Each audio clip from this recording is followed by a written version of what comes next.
எப்போவுமே ஒரே மாரி இட்லி, தோசை சாப்பிட்டு போர் அடிச்சிச்சா, அவங்களுக்கு தான் இந்த ரெசிபி. இன்னைக்கு கம்பு வச்சு ஒரு சூப்பரான இட்லி, தோசை ரெசிபி எப்படி செய்யுதுன்னு பார்க்கலாம். நான் இன்னைக்கு 2 கப்பு கம்பு எடுத்திருக்கேன். கம்புல நெறைய ஃபைபர் இருக்கு, நெறைய பெனிஃபிட்ஸ் இருக்கு. செக் பண்ணி பார்த்துக்கோங்க. 1 கப் இட்லி அரிசி, 1/2 கப்பு பச்சரிசி, 3/4 கப்பு உளுந்து, 1 ஸ்பூன் வெந்தயம். இது நல்லா ஒரு 4 வாட்டி வாஷ் பண்ண பிறகு ஒரு 6 மணி நேரம் நம்ம ஊற வச்சு, இதுல கொஞ்சம் அவலும் நம்ம ஒரு 1/2 கப் ஆட் பண்ணிக்க போறோம். இப்போ நல்லா ஊற வச்சது பார்த்தீங்கன்னா, நம்ம கொஞ்சம் கொஞ்சமா கிரைண்டர்ல போட்டு அரைச்சுக்கலாம். கம்புல பார்த்தீங்கன்னா நெறைய நார் சத்து இருக்குது. ஸோ நம்ம வீக்லி இந்த மாதிரி ஒரு 2, 3 வாட்டி சாப்பிட்டிங்கன்னா ரொம்ப நல்லாயிருக்கும், ஹெல்த்தியாக இருக்கும். இப்போ பார்த்தீங்கன்னா இந்த மாவு நல்லா புளிச்சு வந்துடுச்சு.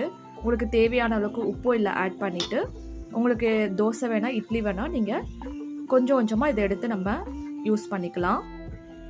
இப்போ ஃபஸ்ட்டு நான் இட்லி எப்படி செய்யுதுன்னு பார்க்கலாம். இப்போ இட்லி மாவு இது மாதிரி தட்டில் ஊற்றி ஒரு 10லேருந்து 15 நிமிஷம் நல்லா வேக வச்சு எடுத்துக்கலாம்.